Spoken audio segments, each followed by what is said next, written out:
TV serial నటి వేధింపుల కేసులో పోలీసులు ఓ యువకుడిని అరెస్ట్ చేశారు. ప్రేమ పెళ్లి పేరుతో సీరియల్ నటిని వేధించాడు బత్తుల ఫణితేజ అనే యువకుడు. బాధితురాలు నటిస్తున్న సీరియల్ సెట్లోనే పనిచేస్తున్న ఫణితేజ ఆమెను వేధించాడు. దీంతో తనను మానసిక వేధింపులకు గురి చేస్తున్నాడని బాధితురాలు జూబ్లీహిల్స్ పిఎస్లో ఫిర్యాదు చేసింది. పోలీసులు కేసు నమోదు చేసిన తర్వాత బాధితురాలతో కాళ్లబేరానికి వచ్చాడు ఫణితేజ. బాధితురాలు క్యారెక్టర్ను దిగజార్చే విధంగా దుష్ప్రచారం చేయడంతో ఫణితేజను అరెస్టు చేసి రిమాండ్కి పంపారు పోలీసులు.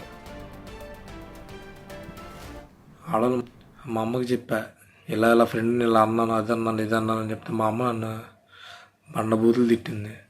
ముందు ఆ అమ్మాయికి సారీ చెప్పు, ఫస్ట్ క్షమించి మనం ఆడల మనసును నొప్పించకూడదురా, వాళ్ళని గెలుచుకోవాలి, మనసును గెలుచుకోవాలి, అంతేగాని వాళ్ళని నొప్పించి గెలుచుకోకూడదని చెప్పింది. నాకేం తెలుసు, నేను మొండి నా కొడుకుని, మా మెంటల్ నా కొడుకుని, నువ్వు అన్నది నిజమే, నేను మెంటల్ నా కొడుకుని, పిచ్చి నా కొడుకుని, ఒక మంచి ఫ్రెండ్షిప్ని కూడా కోల్పోయాక దాని గురించి నీకు ఈ వీడియో పెడుతుంది, కానీ వేరే ఉద్దేశంతో ఏమీ కాదు. నా దరిద్రానికి నేనే మెసేజ్ చేయిద్దాను, నేనే కాల్ చేద్దాను కూడా అన్నా.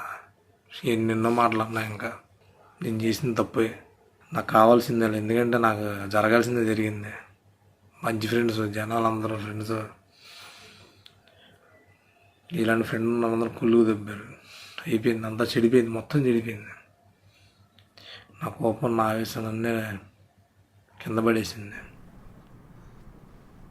ఇదే అంశానికి సంబంధించి మరింత సమాచారం మా ప్రతినిధి రాణా అందిస్తారు. రాణా, చెప్పండి, మరి టీవీలో నటిస్తున్న సీరియల్ నటి అయితే ఫణితేజ అనే వ్యక్తిపై కూడా కేసు పెట్టింది, వేధిస్తున్నాడంటూ కూడా. అసలు ఇది ఎన్ని రోజులుగా జరుగుతుంది? ఆమె కంప్లైంట్లో ఎలాంటి డీటెయిల్స్ ఇచ్చింది? ఎందుకంటే ఇప్పుడు మనం చూస్తున్నాం, కంప్లైంట్ ఇచ్చిన తర్వాత కూడా నిందితుడు ఎవరైతే ఉన్నారో ఒక సెల్ఫీ వీడియో కూడా రిలీజ్ చేశారు, నేనే తప్పు చేస్తాను అన్నట్టు కూడా. దీన్ని ఎలా చూడాలంటారు? డీటెయిల్స్ ఏంటి? గత 3 నెలలుగా కూడా ఈ టీవీ నటిని ఈ రకంగానే అతను వేధిస్తున్నట్టుగా పోలీసులు గుర్తించారు.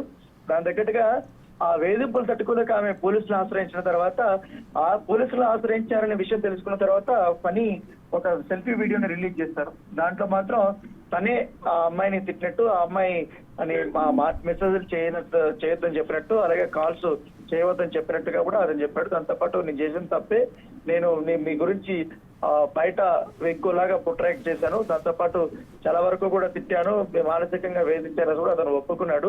ఇదే వీడియోని ఆమె పోలీసులు కూడా ఇచ్చింది. ఎందుకంటే కేసు నమోదు చేసిన తర్వాత అతను సెల్ఫీ వీడియో తీసి ఆమెకే పంపించిన నేపథ్యం కాదు. ముఖ్యంగా ఈ శ్రావణ సత్య సీరియల్లోనే వీళ్ళందరికీ పరిచయం ఉన్నట్టుగా తెలుస్తుంది. సో ఆ పరిచయంలోనే ఇతను బాగా ఆమెను వేధిస్తున్నాడు. ఆ వేధింపులు తట్టుకోలేక ఆమె పోలీసులు ఆశ్రయించినట్టుగా మనకు సమాచారం అవుతుంది. ఇలాగే మరికొంతమంది కూడా అతను వేధించాలనేది కూడా ఆమె కంప్లైంట్లు ఇచ్చినటువంటి కాపీలో కూడా చెప్పినట్టుగా సమాచారం అవుతుంది.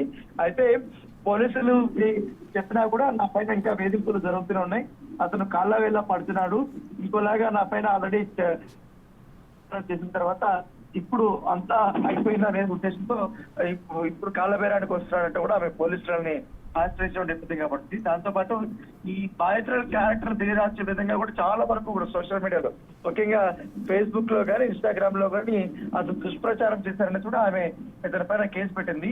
ఆ ఫణితేజ ఇప్పుడు ఆ పోలీసులు అరెస్ట్ చేసి రిమాండ్ కు తరలించారు కాబట్టి, ఇంకా దాంతో పాటు మరికొన్ని చాటింగ్ కూడా అతను మిస్బిహేవ్ చేస్తూ కొన్ని చాటింగ్లు కానీ అవన్నీ కూడా ఆమె సబ్మిట్ చేస్తూ పోలీసులకి, వాటిని కూడా ఇప్పుడు పరిశీలిస్తున్నారు. అతని ఫోన్ కూడా ఇప్పుడు పోలీసులు సీజ్ చేసిన నేపథ్యం కాబడుతుంది.